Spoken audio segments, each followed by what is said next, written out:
All right, babies, it's that time again. Oh, yeah. We are skipping Joshua 14. Guess why?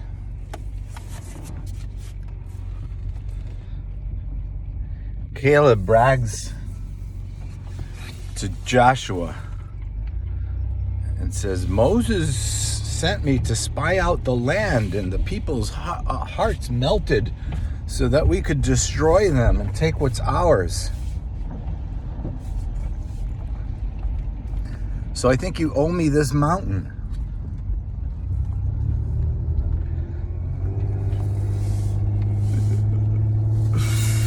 Not inspirational. I'm not even going to say anything about it.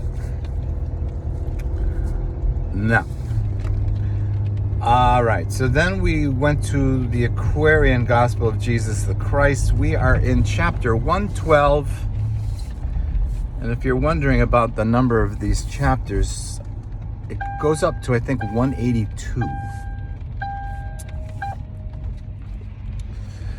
And in 112, what happens is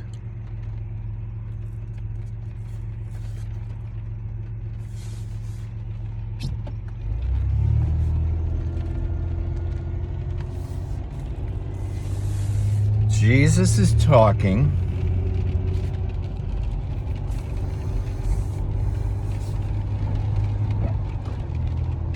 about being ready for his return.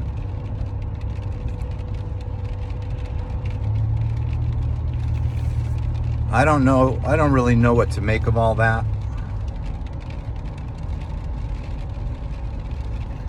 Because, to be honest with you, I'm a little skeptical of it in the way that it's presented, because it's usually presented in kind of a final judgment context. And my understanding of Jesus and God is he's already come, and the judgment was mercy. Yeah. So that's where I am on that one. However, the idea of Jesus coming in the clouds and meeting his bride, and his bride being made ready to receive the love, her eternal love. I mean, it's a beautiful image. So, personally, I live in that image. I don't wait for it. We are already one. He's already in us. So, in my estimation, he's already here. So, I don't need to see him in the clouds. Yeah, baby. And I think people who feel like they need to see him in the clouds and also see him, exact vengeance on those who have not received him, it just sounds too much like old school nonsense that you read it in the Old Testament. It's just like, seriously? I just don't. I'm not inspired by it. So if I'm not inspired by it, I don't bother with it. So I could be wrong, and if I'm wrong, I know God will intervene.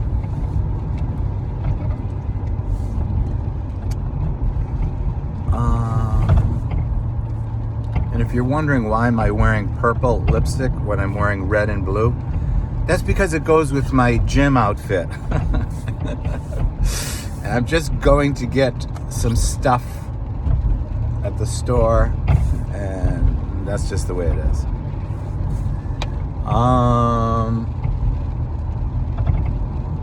Today what we're doing is shrimp. Oh yeah, I'm gonna make a little bit of a splurge, and minor splurge in cost. I'm gonna see what I can get for like $30, because that's usually about what I spend for meat for a week or two. It's $30. So I'm just gonna see whatever I can get. Then throw in some pasta and some veggies. Cook up the veggies now in the slow cooker while I'm at the gym. Yeah. And I have a sink that's clogged. So it's draining, slowly draining right now. So when I get back, I'm gonna put some baking soda, vinegar down the chute, and hope that works. With some hot water. It usually works, so we'll see what happens. So that's fun.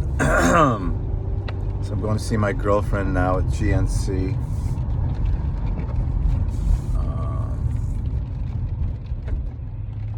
So what can we say about the Gospel of Frank? Kind of we're at sort of a,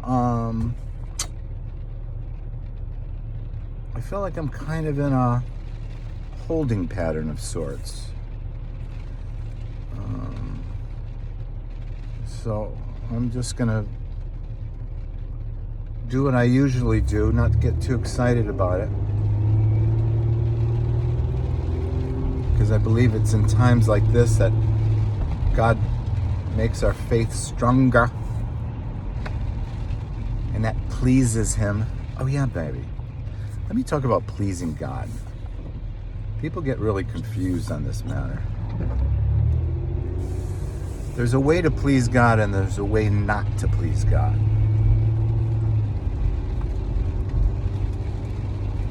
You please God by being empty so He has room to live in you and build His character in you.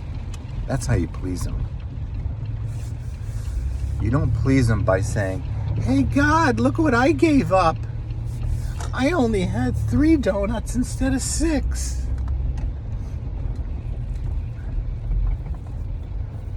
I mean, that might please Him. That you're trying to address your health concerns, but you want ultimate pleasure from God. Yeah, baby. You're talking about the creator of the universe, honey. The giver of Jesus. Oh yeah. You don't want to be handing Him, something you bought with coupons. No, you want to be giving Him. Oh, am I too? I think I'm too early. Yeah. You want to be giving Him your best gift, and your best gift is yourself, emptied. Dead. I'm crucified with Christ. Nevertheless, I live, but not I, but it's Christ who lives in me. And the life I now live, I live by the faith of the Son of God who loved me and died for me. That death. You live in that place. That's where you live. Life is in that proclamation of death. Yeah, baby. That's how you please God.